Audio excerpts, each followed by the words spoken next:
Good evening, dear audience. I'm delighted to share a spine-chilling tale that will keep you on the edge of your seats. It's a story about the mysterious and the unknown, a reminder of why the night holds secrets best left undisturbed. So gather around and let me take you on a journey you won't soon forget. 13 years ago, deep in the winter, Jack and his Uncle Tom were driving their truck through the mountains that straddle the border of two anonymous western states. These mountains, notorious for their brutal winters, regularly see temperatures plummet to 20 or 30 degrees below freezing. Their truck, heavily laden with coal, broke down in this desolate place, leaving them stranded in the biting cold. Jack, despite his reserved nature, had a hidden talent. He had secretly picked up smoking, a habit that came in handy that night as he carried a lighter. Without this small flame, the two would have been in serious trouble. They quickly gathered some wood and, after a lot of effort, managed to light a fire. As the flames flickered, casting eerie shadows on the snow-covered landscape, Jack and Tom noticed two figures approaching in the distance. The silhouettes grew clearer as they came closer. A man and a woman, dressed fashionably in sharp contrast to Jack and Tom's rugged work attire. Their movements were stiff, almost mechanical, as if the cold had seeped into their very bones. Tom stood up and called out, asking if they needed help. The only response was a desperate chattering, cold, cold, cold. The frost clung to their clothes, and ice crystals sparkled on their skin, making Jack and Tom wonder just how long they'd been out there. Compassion outweighed suspicion, and Tom invited them to join their fire. The strangers hesitated, exchanged a glance, and then slowly knelt by the fire.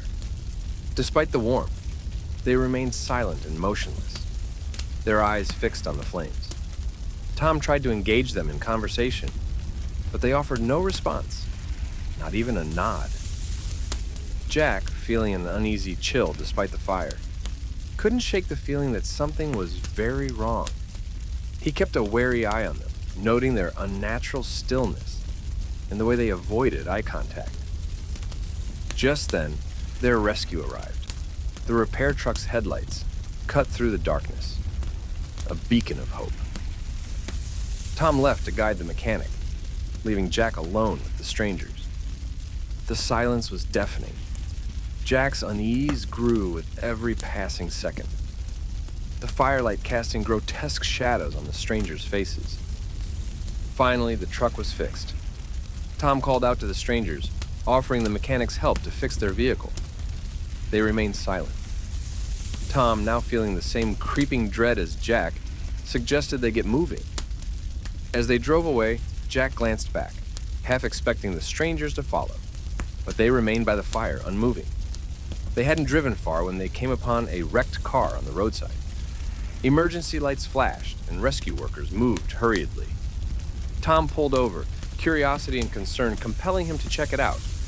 They peered over the edge of the ravine where the car had tumbled, and what they saw froze them to the core. The rescue team was retrieving two bodies from the wreck, a man and a woman. Their clothes, their faces, it was unmistakably the same two people who had just been warming themselves by Jack and Tom's fire. The harsh reality hit them. Those people had been dead for hours, frozen solid in the wreckage. Panic set in. Tom floored the accelerator, desperate to put distance between them and the unexplainable. The drive was a blur of white-knuckled tension and haunted silence. Neither spoke of what they had seen, but the fear lingered, an unspoken bond between them. From that night on, Jack and Tom never drove alone through these mountains. The lesson was clear.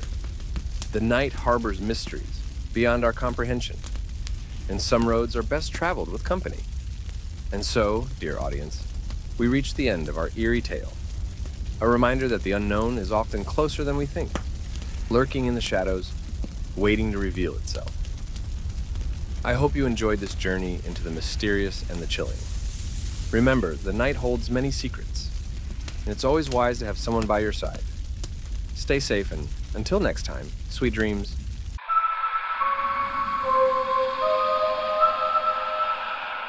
Good evening, dear audience.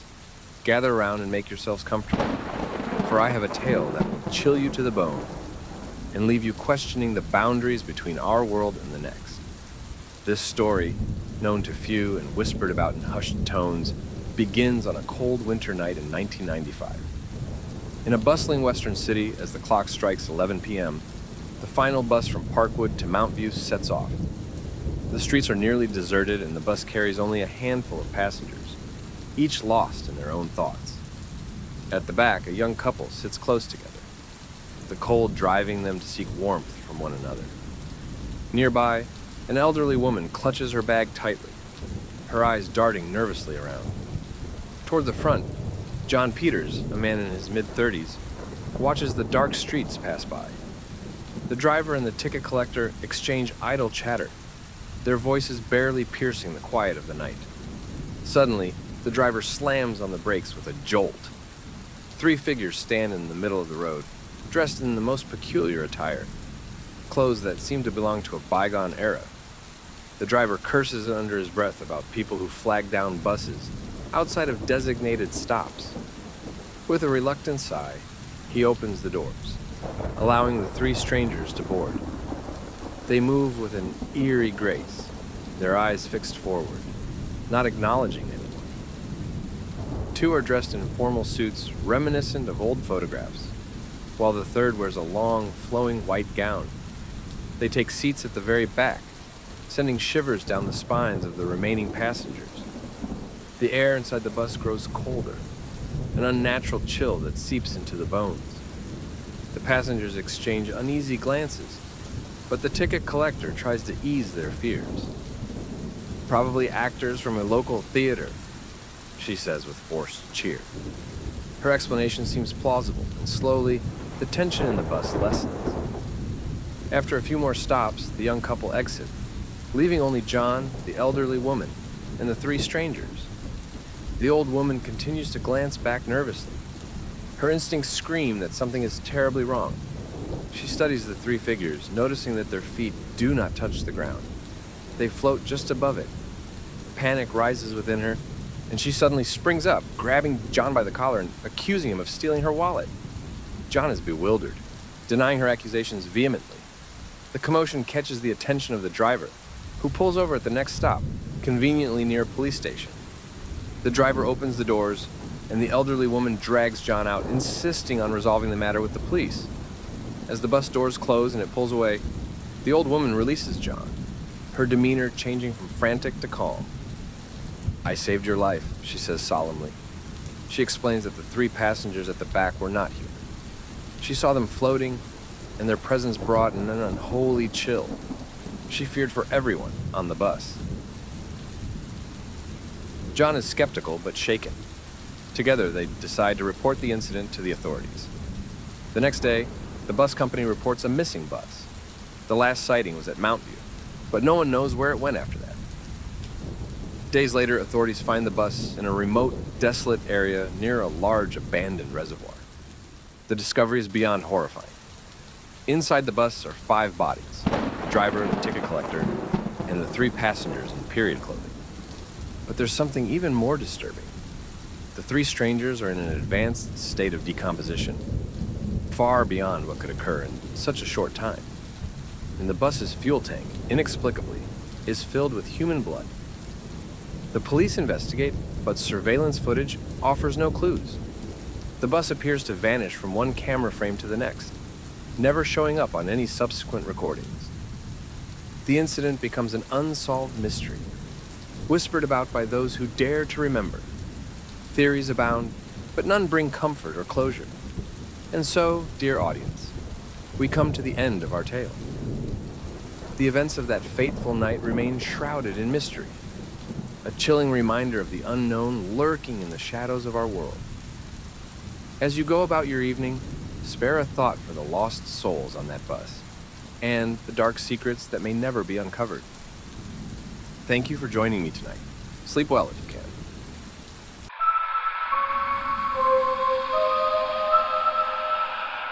Hello, dear audience. I'm so glad you're here with us today. I have a chilling tale to share, one that will keep you on the edge of your seat. This is a story about the dangers lurking in places we often overlook. It's a cautionary tale about a mysterious incident by the river that will leave you breathless. Sit back, relax, and let me take you on a journey of suspense and horror. James grew up by the banks of the mighty River Thames, a serene and picturesque place that held both beauty and danger. One summer afternoon about a decade ago, he set out to fish, as he often did. Upon reaching the familiar spot, he noticed something strange. A few pieces of clothing and a pair of shoes laid neatly on the riverbank. They seemed to belong to children, possibly having taken a dip in the river. James scanned the water but saw no one. Shrugging off the eerie feeling, he settled down on a rock, cast his line, and waited. The afternoon sun made him drowsy, and soon he found himself nodding off. Suddenly, a sharp cry for help pierced the air, jolting him awake.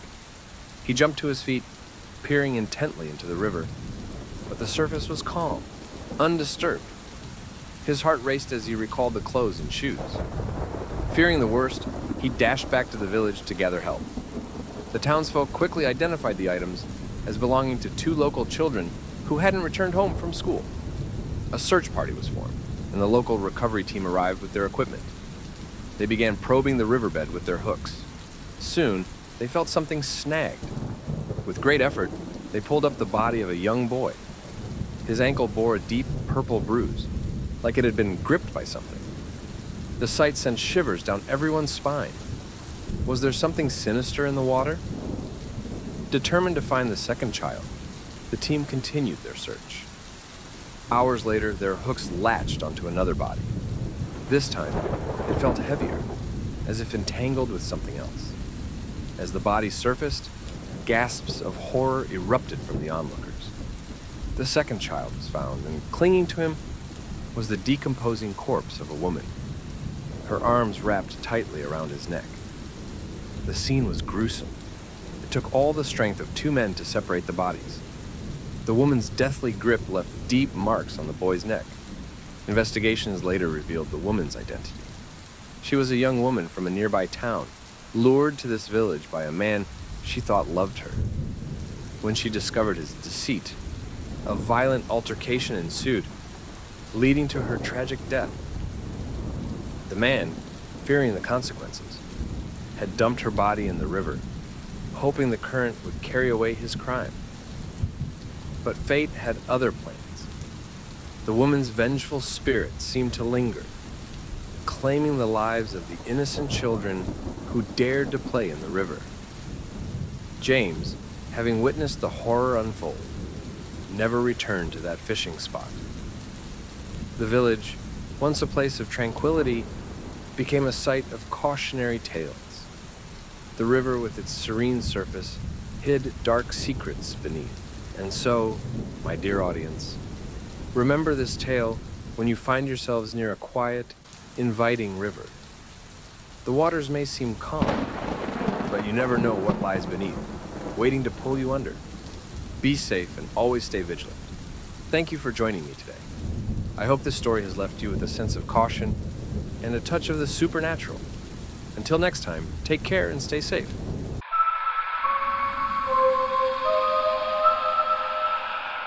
Welcome, everyone. I'm thrilled to share with you a tale that will send shivers down your spine. A mystery so eerie it rivals the scariest movies you've ever seen. This story, known as the Misty Lake Incident, happened in a remote mountainous region where an enormous reservoir lies. Over the years, this reservoir has been the epicenter of countless supernatural occurrences.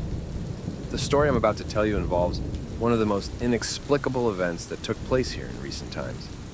Although it's a relatively small case, the level of eeriness is guaranteed to chill you to the bone.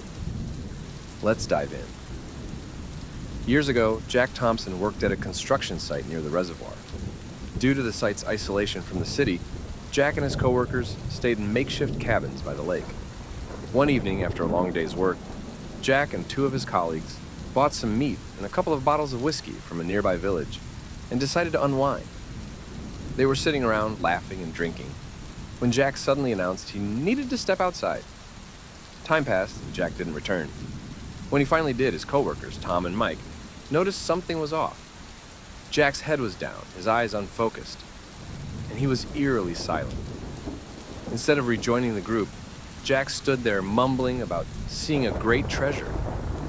Tom and Mike, assuming Jack had too much to drink, didn't pay much attention.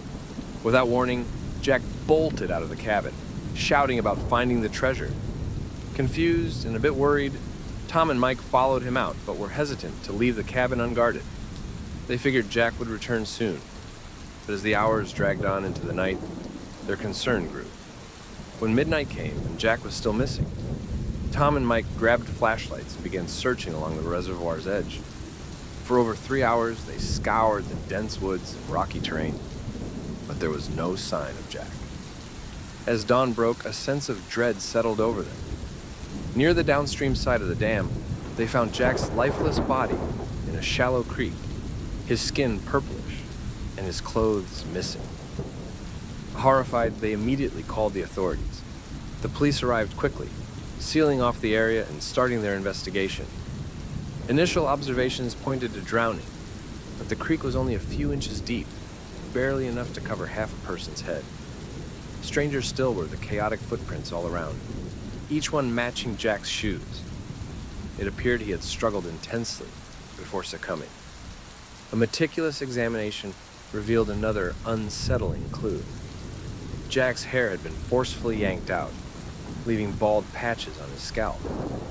This suggested someone had grabbed him by the hair and dragged him into the water. Yet the mud in the creek showed no signs of anyone else's presence.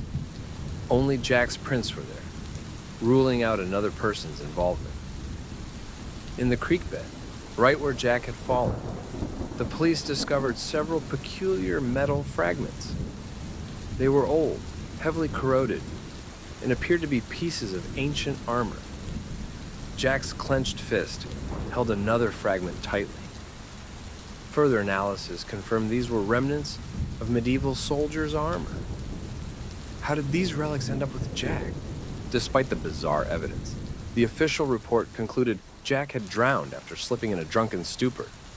The authorities cleared the scene and warned Tom and Mike to keep the details to themselves. Yet rumors of water spirits and vengeful ghosts quickly spread through the nearby village, sparking fear and fascination. The construction site's foreman, known as Old Joe, later shared the reservoir's dark history with the investigating officers. Before becoming a reservoir, the area was a strategic battlefield. Centuries ago, armies clashed here, leaving countless bodies to rot in the valleys. Over time, it became notorious for ghostly wails and eerie lights. When the government decided to build the reservoir, strange incidents plagued the construction, but the workers were too afraid to speak out.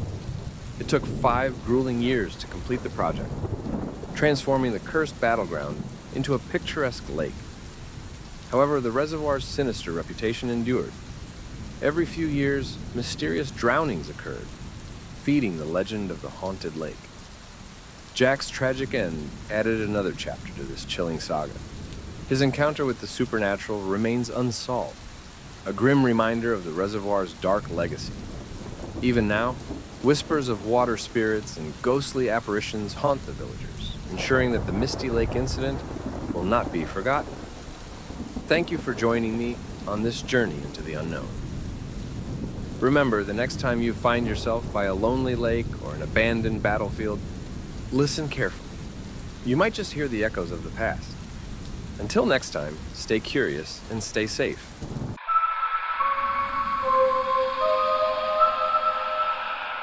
Hello, dear listeners.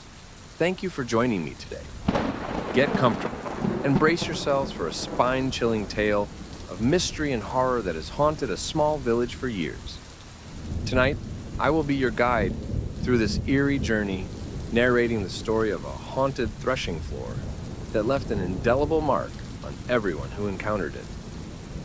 So, without further ado, let us delve into the unsettling events that unfolded in the small rural village of Greenwood.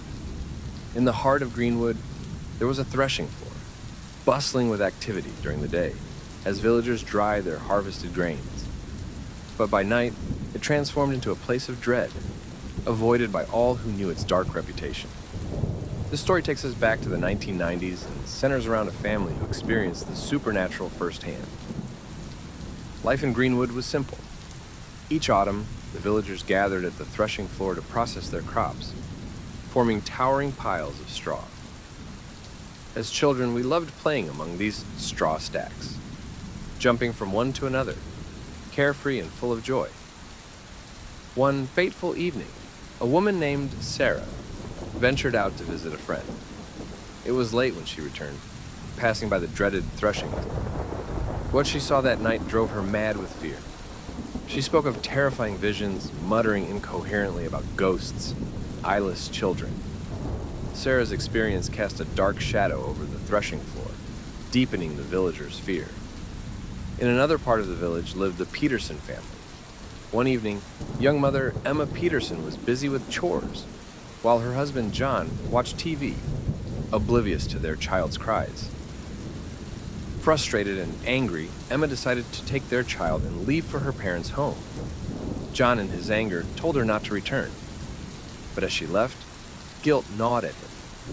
He worried for their safety, but was too proud to chase after them. As Emma and her child approached the threshing floor, the darkness and silence were overwhelming. The child's fear was palpable, and though Emma tried to comfort her, the stories of the haunted threshing floor lingered in her mind. Their footsteps echoed in the still night, amplifying their fear. Suddenly, the child whispered, "Mom, there's someone ahead." Emma felt a brief moment of relief, thinking they had found a companion. But as they drew closer, the relief turned to terror. In the dim light, they saw two children standing motionless. Emma called out, asking why they were out so late, but received no response. She reached out to touch one child's shoulder, and as they turned, she saw their sunken faces and empty eye sockets. Emma screamed and fainted, leaving her child to run home in terror. John found Emma and brought her home, seeking help from the village doctor, Dr. Harris. As the doctor examined Emma, she awoke with a scream, describing the eyeless children. Her child corroborated the story, mentioning how the figures had vanished into the straw stacks. Dr. Harris and John knew something was terribly wrong.